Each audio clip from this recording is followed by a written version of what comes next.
Hello out there in TV land.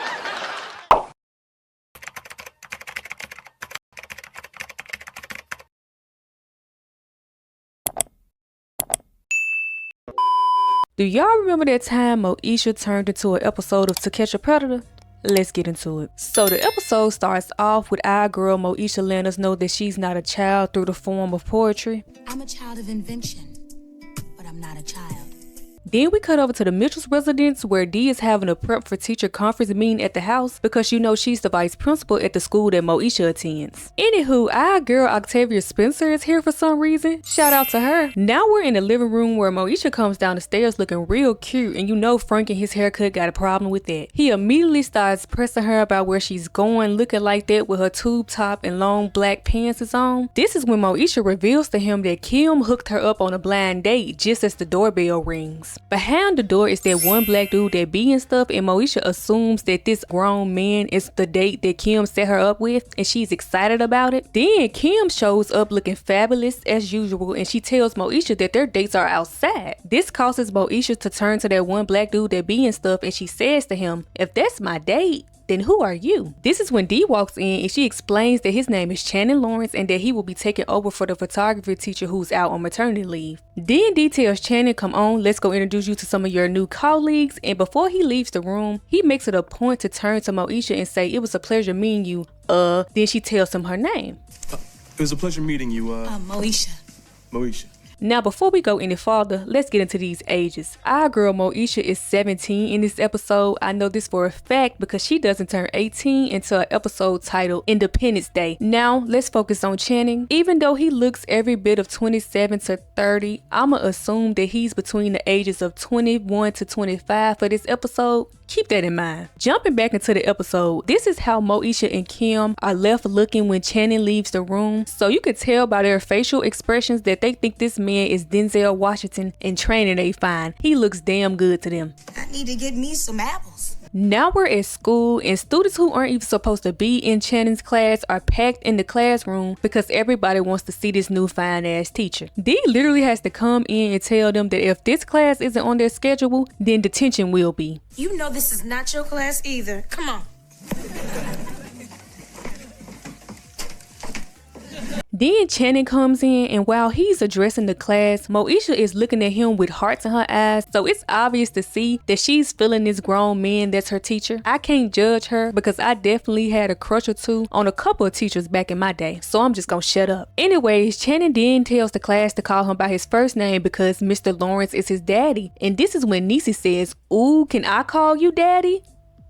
Excuse me? Can I claim you on my taxes? If we get married. Then he tells the class about their first assignment. He gives them all disposable cameras and tells them that he wants them to tell a story with one singular photo. Then Moesha asks him, "But how can you accomplish that with just one picture?" Then he turns to her and says, "Because a picture is worth 1,000 words." That lame overused shit leaves Moesha cheesing. But at this point, it doesn't matter what Channing says. Our girl Moesha is smitten. Anytime he talks or breathes, Moesha is somewhere in the cut looking at him just like this. Now we're in the den where Niecy is high-key capping about her interaction with Channing in front of a bunch of other girls. She ended up talking about some when he handed her assignment, she can see his muscles rippling through his shirt. And if that wasn't already doing the most, she then says, He looked into my green eyes with his brown eyes.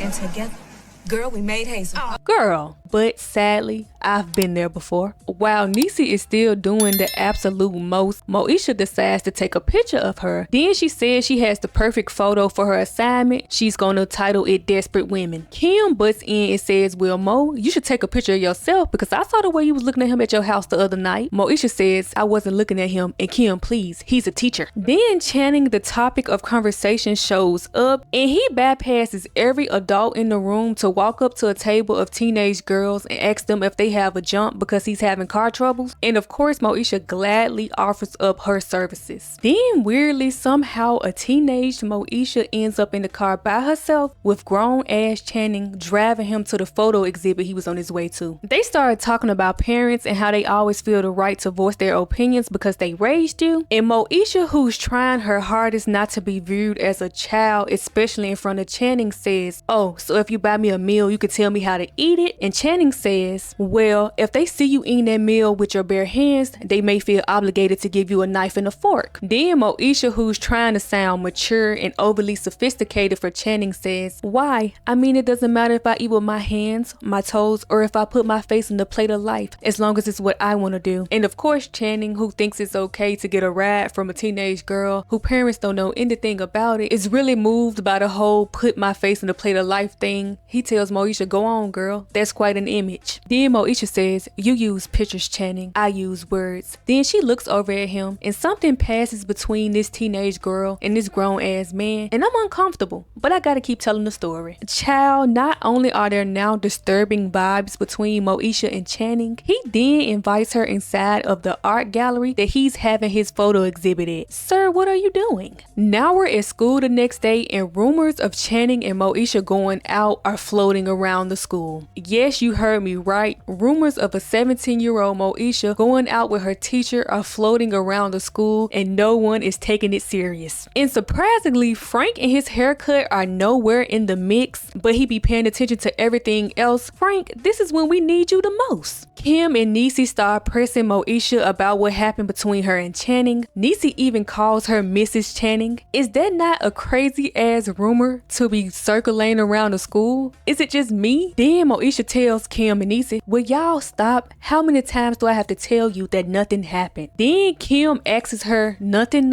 or Clinton nothing in reference to the Monica Lewinsky thing. Is that a real nothing or a Clinton nothing?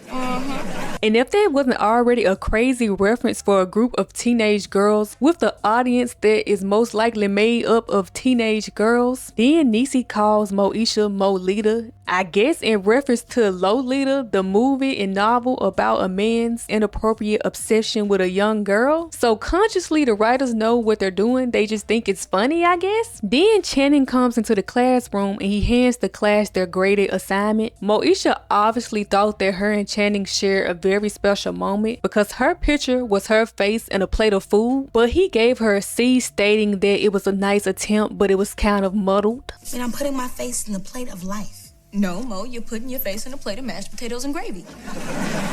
Now we're in the red room at the school where Moesha finds Channing alone and she joins him. Lord have mercy. She asks him why he gave her a C and he says because he feels like she deserved it. Then Moesha, who is far more bold than I was at 17, asks Channing, are you sure that it isn't about the rumors? Channing has the nerve to say, what rumors? Don't play with me right now, nigga. You done heard what's been circulating around that school. Moesha tells Channing, you know, that there's a thing between us. Channing laughs and says, a thing? Why would people think that there's something going on between us? What have you been telling people? Moesha tells him that she hasn't been saying anything, that she just guesses that when they're around each other, people can sense something. Channing asks her, sense what? And Moesha says that we like each other. I don't know. Sir, why are you entertaining this conversation? Why haven't you told Moesha and her braids to get out of there and just accept the grade you gave her? You want to go to jail or you want to go home? Then Channing tells Moesha that he's her teacher and he likes her as a student and a person, but that's it. And Moesha says, I know. I mean, there's nothing going on between us. I mean, it couldn't be, but age has nothing to do with it because you're only a few years older than me. You see how the writers tried to slip that in there? How many years though? Because that matters. Anyways, then Moesha says, but still, that wouldn't make it right. And Channing tells her, I think the school board would agree. So it seems like he's attempting to do the right thing, even though he has already been moving weird as hell. But no, then things go from weird to illegal. Moesha says to Channing, so you really don't like my picture? And he tells her, I like it. I just think you could do better. I mean, I get what you were trying to say. You just didn't make me feel it. Then Moesha eases up to him and says, so you didn't feel anything? Then Channing turns towards her and sees that she's about to try to kiss him, and he doesn't move out of the way. And that kiss goes on for a few uncomfortable seconds before Channing pulls away. Where is Chris Hansen when you need him? Now we're back at the den where Moesha sits down with Hakeem and tells him that the rumors between her and Channing are true. And we get to see just how extreme those rumors are because Hakeem shouts, You having his baby? so you mean to tell me that's one of the things that is circulating around at school and Frank and his haircut and D ain't said nothing? Moesha tells Hakeem no, but her and Channing did kiss and she's seeking his advice, and Hakeem tells her he thinks she shouldn't do it. Moesha instantly goes into defense mode and she says, why? Just because he's a few years older than me? I mean, you've dated an older woman before. And this is when Hakeem has to remind her that, yeah, I did, but you butted in and told me not to do it. Do you remember that? Then Moesha says, well, I guess I was wrong. And Hakeem says, and this is right. I mean, Mo, come on, he's your teacher and D is the vice principal. And Moesha says, and Mo is grown. Wrong answer, forehead. Then Hakeem clocks Moesha's tea and says, I don't know what you asking me for. You just gonna do what you want to do anyway. Moesha tells him that it's not like that and that she just can't ignore how she feels. Now we're back in Channing's classroom where he's showcasing the student's assignment and Moesha catches him staring at her picture. Then Moesha apologizes to him about what happened in the red room. She tells him that she shouldn't have put him in that position, and just as he was about to tell her that she didn't put him in any position, Frank and Dee walk over to them. Dee says, good, I'm glad we got the two of you together. And I'm thinking, finally, somebody is about to give this disturbing ass situation the proper attention it needs. And even Moesha and Channing look shook. But no, Dee and Frank and his haircut are only over there to ask about what's the meaning behind Moesha's assignment. It baffles me how the writers use Frank to butt in and be a tyrant in Moesha's life when shit ain't even that serious. But the one time we actually need him and his haircut to be a father, he is MIA. Like, sir, your daughter is fraternizing with a grown ass man who's supposed to be educating her and she's being preyed upon. But a tattoo is where you lose your mind? Anyways, child, when Frank and Dee leave, Moesha and Channing resume their conversation. This is when Channing tells her that she didn't put him in any position because if he wasn't her teacher, he wouldn't have minded that kiss. So the only thing that's stopping him from being a predator is the title of being a teacher? Cool. Then Channing tells Moesha, but I am your teacher and I do mind and it can never happen again. Then the episode ends with Dee having to take over Channing's class because he quit due to personal issues. The personal issue of being tempted to commit a crime because he's into teenage girls.